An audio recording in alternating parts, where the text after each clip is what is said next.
লক্ষ্য করে ডাক্তার শফিকের বিবৃতির ভাষণটা দেখেন। একবারও ইরানে হামলার নিন্দা জানাতে পারল না। প্রতিবার ইরান এবং প্রতিবেশী দেশগুলোতে হামলার জন্য উদ্বেগ প্রকাশ। ইরানে হামলা এবং ওমান বা কাতারে হামলা জামায়াতের কাছে একই সমান, বরং ওমান বা কাতারে হামলা জামায়াতের কাছে বেশি গুরুত্বপূর্ণ। আমির সাহেব বিবৃতিতে অন্তত একটা লাইন লিখেছেন কাতার এবং ওমান সম্পর্কে।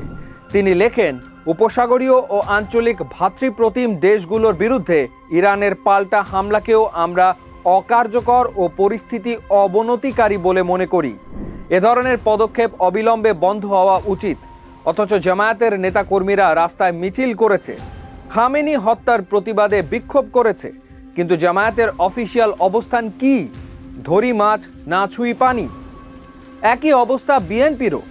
বিএনপির সাধারণ নেতাকর্মীরা ইরানে হামলার বিরুদ্ধে, খামেনির মৃত্যুতে তারা শোকাহত, কিন্তু বিএনপি সরকারের অফিসিয়াল অবস্থান উপসাগরীয় দেশগুলোর পক্ষে, ইরানের পক্ষে নয়। এর কারণ সরকার আমেরিকাকে চটাতে চায় না।